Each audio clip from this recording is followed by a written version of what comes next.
네, 시사인의 김은지 기자 모셨습니다. 어서 오세요. 네, 안녕하세요. 오마이뉴스의 곽우신 기자 모셨습니다. 어서 오세요. 네, 안녕하세요. 네, 너무 덥죠? 라인 없습니다, 정말. 아, 진짜 더워. 지치네. 아침에 나오는데 너무 지쳐가지고. 저도 그래서 약간 300m 이상은 자동차를 타야 되지 않나 생각이 들 정도로 너무 더워가지고 300m? 네, 잘 안 움직이고 있습니다. 좀 걸어요, 걸어. 그래서 나중에 사람들이 발도 태워하는 거 아닌가 모르겠어. 오, 왜요? 왜 놀래요? 아니요, 재밌는 표현이었어요. 그러니까 전동 킥보드 이런 게 다리 하나만 이렇게 해서 한쪽은 태워하고 죄송합니다. 순간 상상했어요. 쓸데없는 농담에서 죄송해요. 더위 먹어서 그래요. 더위 먹어. 자, 국민의힘으로 가겠습니다. 정책위 의장에 사선의 김상훈 의원이 임명이 됐습니다. 김종혁 지명직 최고위원, 신지호 전략기획부총장 모두 임명이 됐는데 당내 반응이 어떻습니까? 예상했던 인선도 있고 조금 이제 예상 외였던 인선도 있고 섞여 있는 거겠죠. 지명직 최고위원으로 이제 김종혁 전 부총장이 된 거는 사실은 뭐 거의 뭐 기정사실화가 예정되어 있던 보도도 많이 나왔었고 지난 전당대회 국면에서 보게 되면은 이 김종혁 최고위원이 정말로 열심히 한동훈 그 당시 후보의 입을 자처하면서 여런저런 방송에서 적극적으로 방어를 했었죠. 진짜 친한 게 사실상 이제 핵심이자 입으로 떠올랐는 분이기 때문에 뭐 네. 가까운 사이니까요. 임명이 좀 유력해 보였고 뭐 전략기획부총장 같은 경우에도 뭐 신지호 뭐 캠프 상황실장으로서 좀 열심히 했기 때문에 그런 게 있었죠. 근데 이제 조금 이제 의외였다 싶은 거는 김상훈 정책위 의장이 조금 친윤계 입장에서 약간 의외였다. 왜냐하면 그 전까지 보도가 많이 나왔던 거는 원래 경기도의 송석준 의원 3선 수도권이었잖아요. 근데 송석준 의원에서 이제 김상훈 의원으로 틀게 되면서 사실 제가 들었던 표현 중에 한 방 먹었다라는 표현도 나왔었거든요. 그래요? 네, 그러니까 사실은 김상훈 의원이 이 TK잖아요. 어쨌든 기본적으로 대구에서 4선이면 어쨌든 나름 급이 있는 사람이라고 볼 수 있는데 그 지역가에서 지역 정가에서 그런데 이 사람이 한동훈 대표의 지명으로 정책위의장 이거를 받았어? 그러면은 사실은 요 주말 사이 원래 보도 나왔던 게 이번만큼은 정책위 의장 그냥 박수로 하지 말고 표결로 하자 이런 식으로 이제 친윤계 약간의 반란 조짐이 좀 보였다가 근데 대구 사선을 상대로 공개적으로 반대를 하긴 좀 부담스럽다라는 거죠. 그러니까 결국 그때도 오히려 한동훈 쪽 그 대표 측에서는 자신감을 보였거든요. 뭐 할 거면 해봐라 이참에 뭐 그렇게 하면 친윤이 허를 찔린 겁니까? 그렇죠. 그러니까 그러니까 김상훈 정책위의장이 딱 새롭게 등장했을 때 반대할 만한 명분이 명확하지 않았다. 그런 것들까지 좀 정략적인 좀 고민한 끝에 한동훈 대표가 한 수를 둔 거다 이런 평가 나오고 있습니다. 그러니까 뭐 실제로 어제 이제 의총에서 아무 무리 없이 통과됐다라는 거 아니겠습니까? 네. 이제 그런 상황을 보더라도 이제 한동훈 대표가 약간의 의외성을 이제 염두에 둔 인사를 함으로써 무난하게 이 국면을 지나갔다라고 볼 수 있는데요. 네. 예, 근데 그 밖에 이제 김종혁 최고위원이라든지 신지호 전략기획부총장 같은 경우는 사실 원외 인사입니다. 그렇죠. 원외 인사로서 가지고 있는 여러 가지 상황 때문에 또 이제 한동훈 리더십에 대한 여러 가지 이야기들이 나오고 있는데요. 특히나 두 분 같은 경우에는 뭐 제가 이제 접촉한 한 여권 인사는 이제 본인 선거들에서도 이제 쉬운 결과를 내지 못했기 때문에 이것을 이제 들어와가지고 어떤 걸 할 것이냐라는 식의 약간의 회의적인 이야기를 하기도 하던데요. 네. 이제 그럼에도 불구하고 결국 시간 한동훈 대표의 편일 가능성이 크기 때문에 리더십 다지는 모습들이 이제 보여줘야 되겠죠.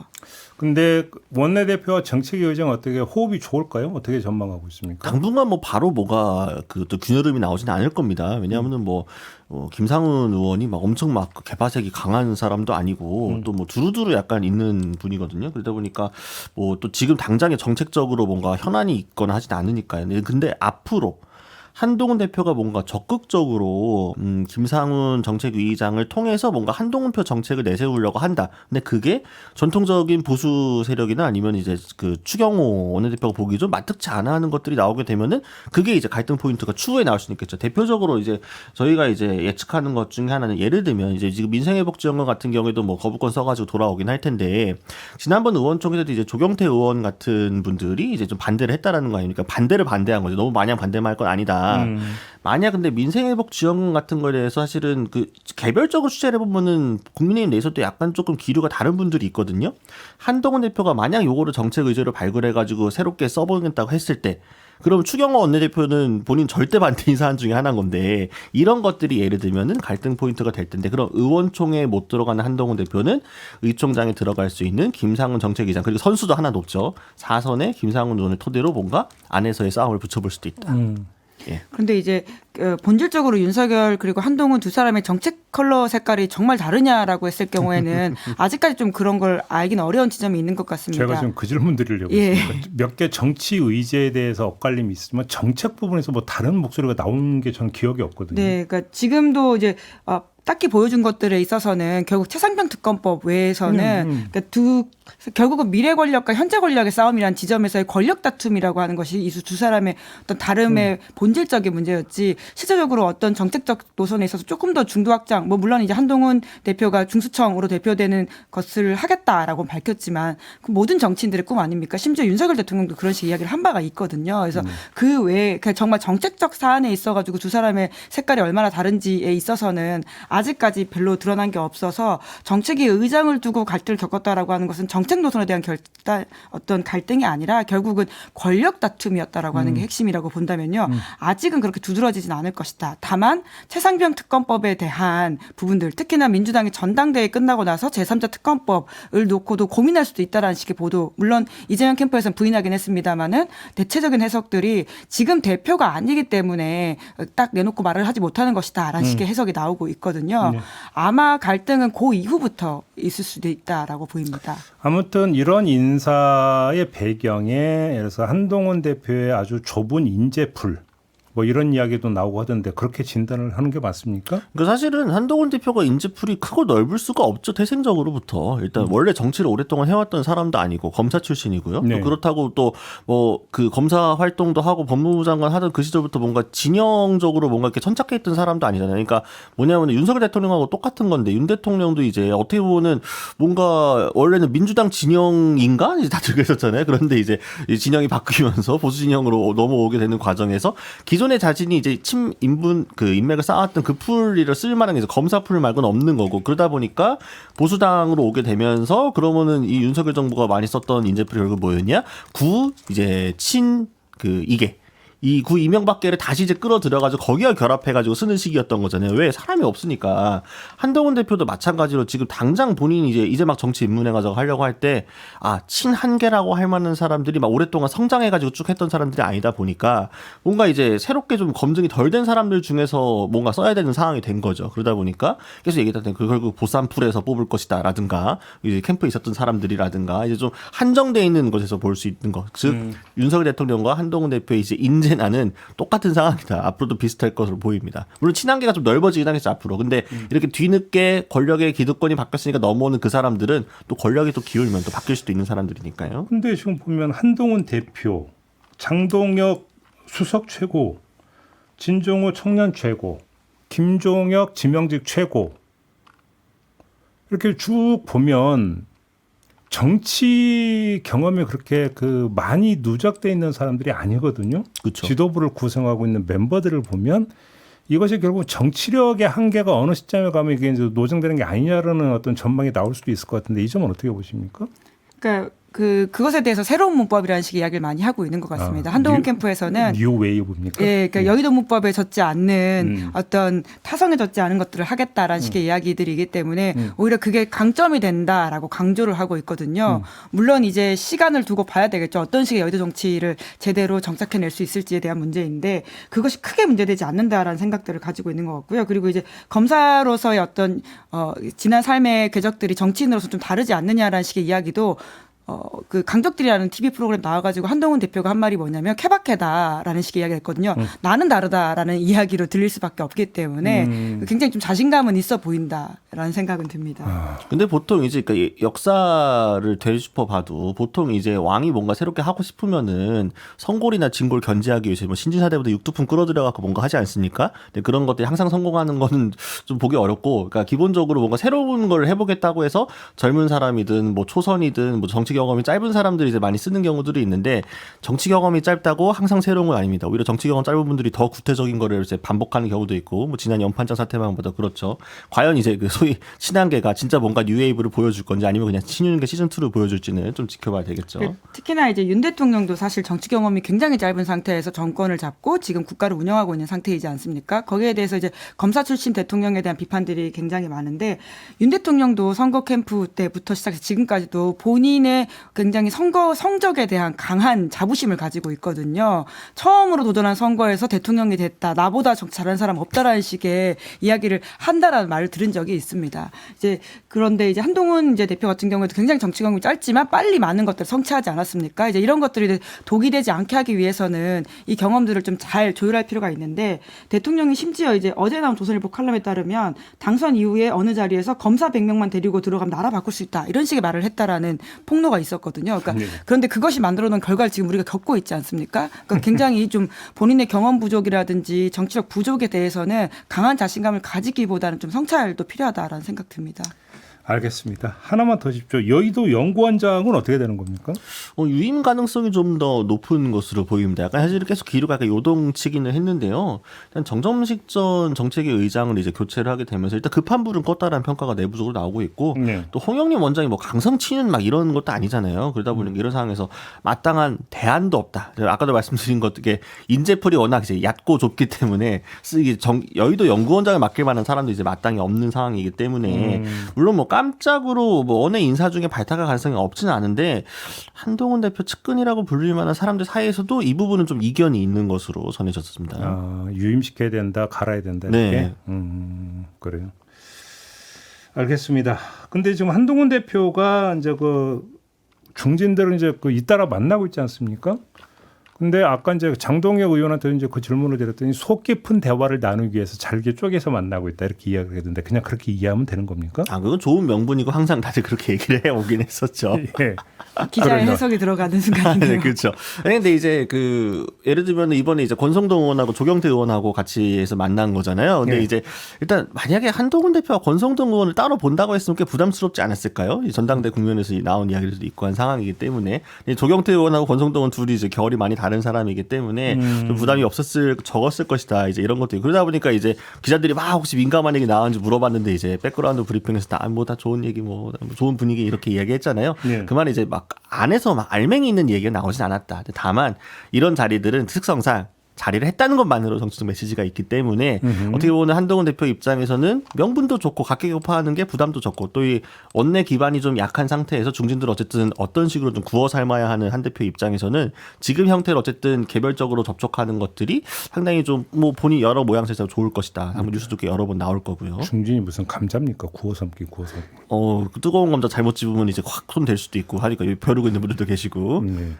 네, 그러니까 중진 모임, 그러니까 저 식사는 이어가겠다라고 하는 것 같은데 오늘도 주호영, 윤상현, 권영세, 조배수 의원과 식사한다는 것이거든요. 물어보니까 이제 일정 다 같이 물론 뭐 이제 큰 모임보다는 좀 작게 모임을 해가지고는 대화를 하겠다라는 식의 이야기를 아까 장동혁 수석 최고위원 하는 걸 들었었는데요.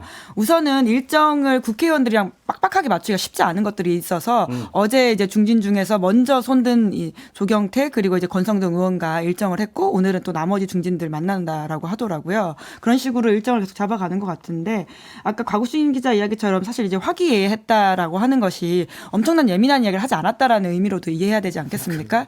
사실 침묵을 다지는. 그렇죠. 근데 첫 만남에서 사실 그렇게 예민한 이야기를 하는 게 뭐 쉬운 일도 아니고 그런 정도의 아직 긴박한 사안이 있는 게 아니기 때문에 네. 그럴 수 있을 텐데요. 다만 조경태 의원이 어제 이제 밝힌 이야기 중에서 조금 눈에 띄는 것은 뭐였냐면 권성동 의원이 이런 이야기를 했다라고 하면서 여러 의원들의 생각을 경청하고 토론에서 점진적으로 실천해 나가라.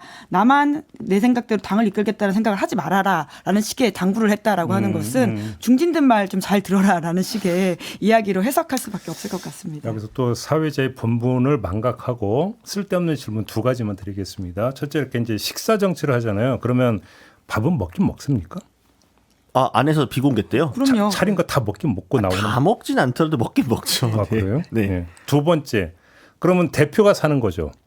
대표실에서 보통 밥 사겠죠? 먹자고 한 사람이 사죠. 그죠. 그러면 그 국민의힘 대표의 법과 한도가 혹시 얼마인지 아십니까? 아, 법카 한도는 잘 모르겠습니다. 근데 이준석 대표 때 그때 잠깐 이야기 나왔던 적이 있어요. 예. 그래요? 얼마인지? 아, 그때 정확히 얼마였죠? 근데 그렇게 많지 않았던 걸로 제가 기억을 하는데. 그래요? 네. 그때 이제 나왔던 그 보도를 방금 찾아보니까 금방 월 찾네. 2천만 원 이준석 법카 준해 사용 정지라고 해서 그 당시 금액이 왜 나왔었냐면 이준석 대표를 쫓아내는 국면이지 않았습니까? 이제 그러면서 직무 정지시키면서 법인카드 사용 못하게 했다라는 내용 이용해서 그 금액이 좀 나온 바가 있습니다. 월 2천? 예, 그렇게 나오네요. 2022년이니까 그 사이에 또 당 살림살이에 따라가 좀 바뀌었을 수는 있을 것 같은데요. 러프하게 2천만 원 한도 안에서 왔다 갔다 한다고 봐야 될 것 같습니다. 그래요? 꽤 되네. 알겠습니다. 그때 이제 윤리 당원권 정지 받으면서 6개월 이렇게 예, 됐다라는 예. 건데요. 요즘 뭐 아주 핫한 게 법카잖아요. 그렇죠. 법인카드 중요하죠. 그렇죠. 그러니까 법카만 써봤으면 써본 적이 없었는데. 그리고 이제 식사 같은 경우에는 이제 기자들도 그런 식으로 정치인들의 밥을 먹는 경우들이 있잖아요. 예. 그러니까 아무래도 대화에 집중, 만나는 자체의 의미가 있기 때문에 밥을 그렇게 맛있게 먹거나 편하게 먹기 좀 어려운 건 사실입니다. 예. 정치인들도 비슷하지 않을까라는 생각은 드는데요. 쓸데없는 그 궁금증이 세 번째 게 하나 생겼어요. 그러니까 식사한도 3만 원은 지킵니까? 요새는 그 여의도에 그러니까 그 맞춤형 메뉴들이 많이 나왔어요. 29,900원? 딱 거기 맞춰가지고 3만 원짜리 세트 메뉴 같은 것도 이렇게 꽤 있거든요, 여의도에서. 그래서 보통 그런 거 많이 먹고 오찬 같은 경우에 뭐 아니 김연아법에서 5만 원을 올려준다면서요? 그러면 그 대표 법한도 좀 올려줘야 되는 거 아닙니까?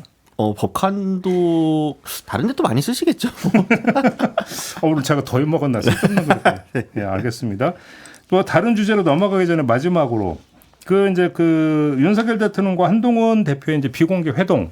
뭐 한동훈 대표가 이제 본인이 그러니까 그 이야기를 해서 만나게 된 거다 이런 그러니까 취지의 주장을 하지 않았습니까? 여기에 어떤 맥락으로 그걸 이해를 하면 되는 걸까요?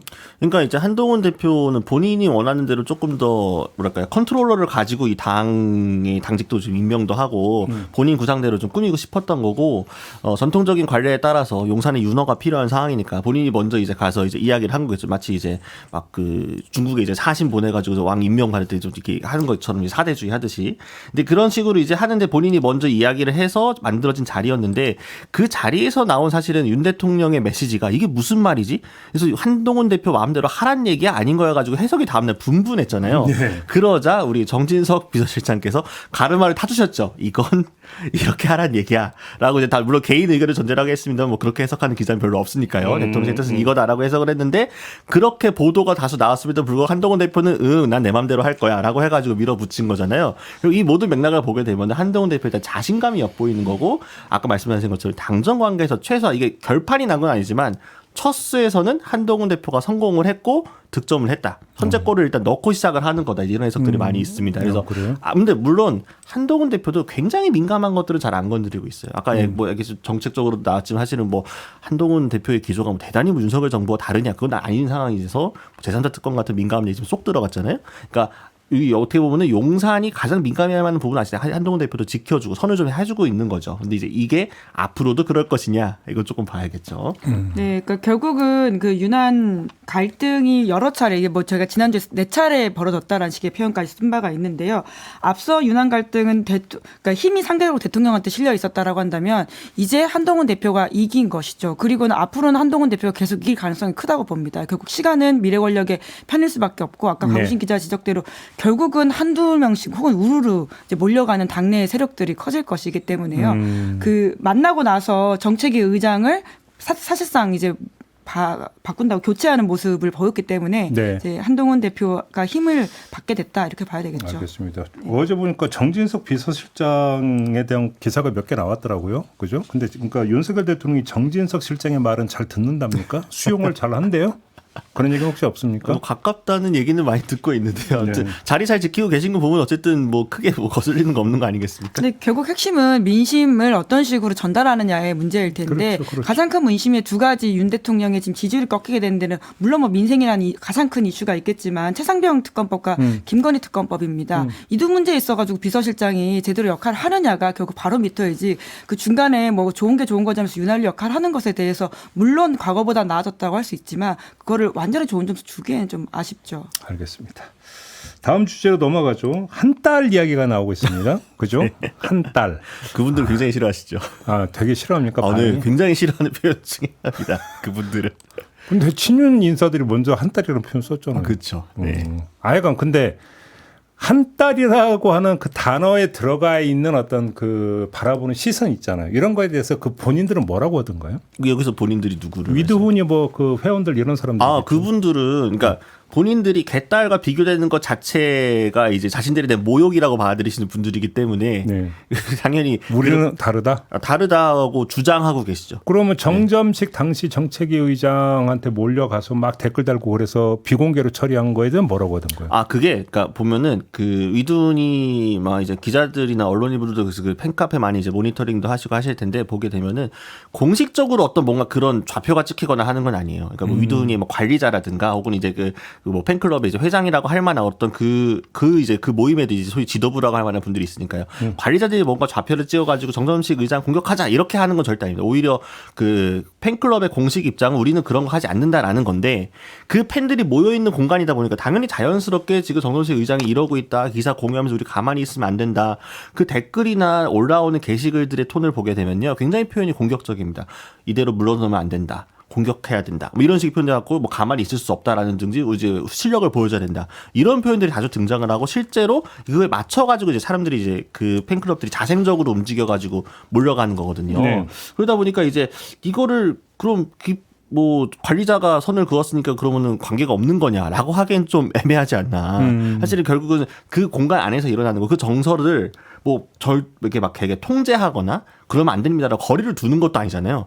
결국에는 내 손에 피는 안 묻히고 손은 씻어놓고 알아서들 하십시오. 근데 그게 나한테 도움은 되니까 방기하고. 그러니까 사실은 이게 뭐 특별히 위드훈이만의 어떤 행태라기보다는 정치인들이 팬덤을 활용하는 주요 뭐 어떻게 보면 논법 중에 하나인 거죠. 근데 실제로 당에 영향력을 미치고 있다고 평가를 해야 되는 건가요? 어떻습니까?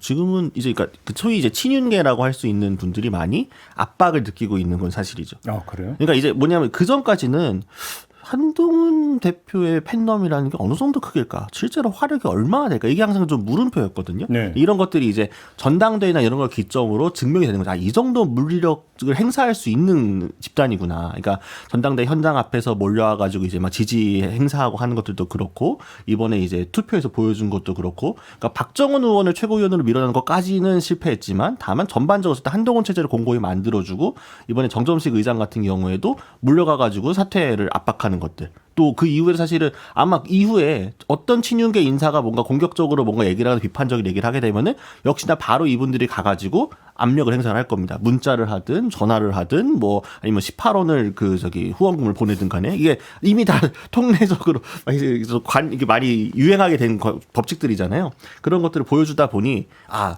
예전에는 친윤계가 오히려 거기 올라타가지고 조금 득을 봤었는데 이제 좀 반대 입장이 돼가지고 여러 가지 압박을 받고 있는 상황이다 이렇게 볼 수 있겠죠. 그러니까 팬덤 관련해서 이야기를 하면 정치권 관계자들이 하나같이 하는 이야기가 팬덤 자체의 문제기보다는 그것을 활용하는 정치인의 문제점들을 이야기를 많이 합니다.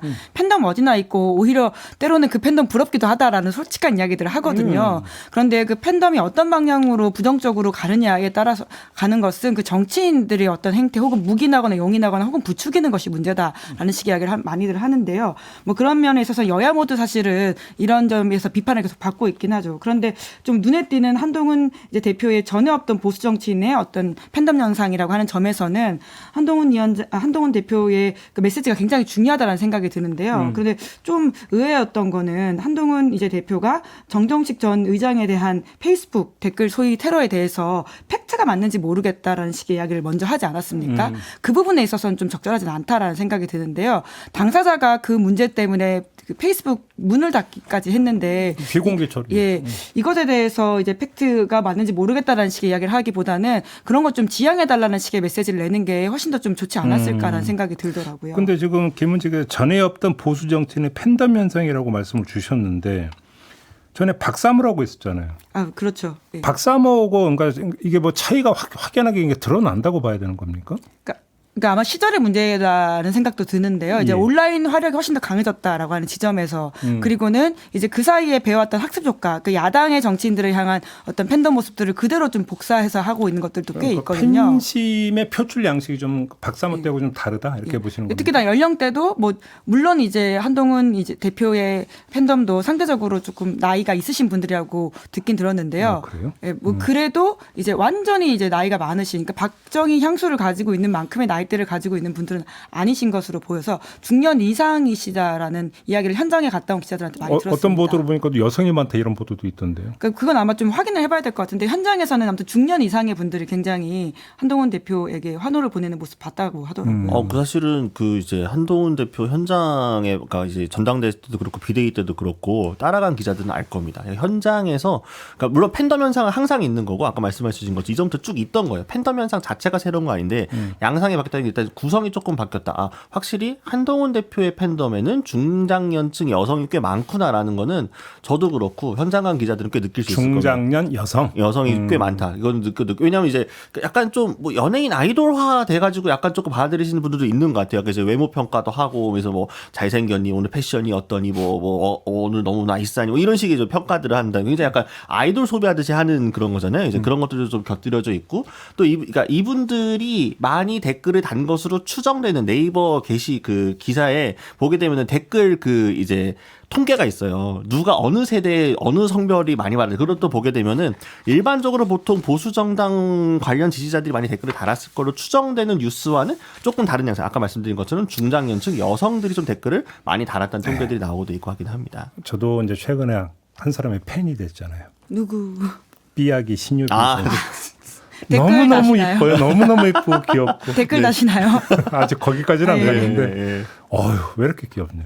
그렇죠. 네. 사실은 그런 팬덤의 정서가 막 들어가 있는 거. 사실은 이재명 대표도 마찬가지로 이재명 전 대표도 그 이제 이재명 전 대표 워낙 좋아하는 분들이 이제 사진 같은 거 이렇게 볼터치 같은 거 넣어가지고 뭐 귀엽니, 잘생겼니, 오늘 뭐가 어떠니 뭐 이런 식으로 하는 것들이 다 이제 예전엔 좀 보기 그러니까 보수정당 예전에 팬덤이 모인다고 하면은 다 태극기 깃발을 드시고 아스팔트로 나가셔가지고 집회를 통해가지고 뭔가 보여주시는 분들이 황교안 대표처럼 하더라도 지금은 온라인에서 댓글 열심히 달고 뭐 이렇게 뭐 하고 그런 식으로 좀 많이 바뀐 거죠. 민주당으로 가면 김두관 후보가 더민주 혁신회의를 향해서 하나회 비유를 해서 뭐 상당히 논란이 됐었습니다. 혁신회의가 그러니까 뭐 하는 곳입니까? 그러니까 원외 이재명 대표에 가까운 그룹이라고 보면 될 텐데요. 네. 원외 인사들을 중심으로 있죠. 이제는 이제 선거를 거쳤기 때문에 원내 인사들이 있긴 한데요. 여전히 이제 핵심은 원외 인사라고 볼 수 있고요.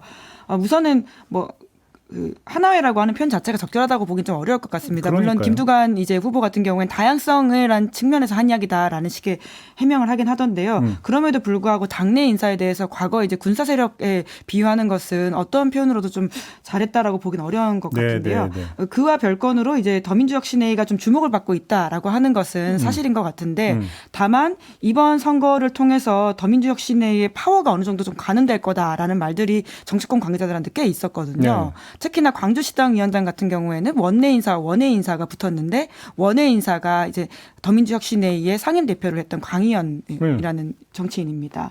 그런데 원래는 박빙 정도이지 않을까라는 이야기들이 초창기에 많았었는데요. 막상 결과를 열어보니까 굉장히 차이가 많이 나가지고 더민주혁신회의가 아직은 원외 그룹으로서의 역할을 하고 있구나라는 평가를 하게 되는 상황입니다. 그 양분함 의원이 지금 된 거잖아요. 그렇죠. 광주시당 위원장 같은 경우. 사실 시당 위원장이 그 정도로까지 경쟁이 있는 자리가 아닌데 굉장히 치열하게 선거전을 하긴 했었거든요. 지방선거를 앞두고 있으니까. 다른 데에 비해서도 더 주목을 좀 받긴 했습니다. 그러니까 더민주혁신회의가 지금 소위 말하는 민주당 내 최대 뭐 개파라는 말은 적절하지 않은 것 같고요. 어쨌든 최대 세력이 된 것은 맞죠. 그리고 어쨌든 원내 인사들이 속속 합류하고 있고 또 원내 인사를 배출하기도 했기 때문에 파워가 점점 늘어나고 있는 것은 맞다. 근데 지금 단계에서 하나회라는 표현은 그러니까 표현에 부적절한 건 뭐 당연히 뭐 두말할 것도 없고 그냥 그 자체가 저는 아예 애초에 맞는 비유가 아니라 생각해요. 그건 어떻게 보면 더민주 혁신을 올려치는 거다. 그 정도의 어떤 그 파워와 결집력을 갖고 있는 세력이 아직 아닙니다. 앞으로 그렇게 될지 모르겠지만. 그리고 이분들이 뭔가 어떤 특별한 어떤 기조라든가 뭔가를 가지고 있는 것도 아니잖아요. 정책적인 방향이 있는 것도 아니고. 어떻게 보면 그러니까 당원 중심주의라고 하는 거가 어떻게 보면 이분들이 이제 기조라고 할 만한 것들인데 당원 중심주의가 이제 이재명 대표 표방하는 것과 맞으니까 지금은 뭔가 결이 같고 소위 말하는 이제 원외 강성 친명 모임이라고 하지만 그건 또 앞으로 또 어떻게 될지 모르는 거거든요. 알겠습니다. 자, 오늘 이야기는 이렇게 좀 마무리할까요? 두 분 수고하셨고요. 저도 함께 물러가겠습니다. 고맙습니다. 감사합니다.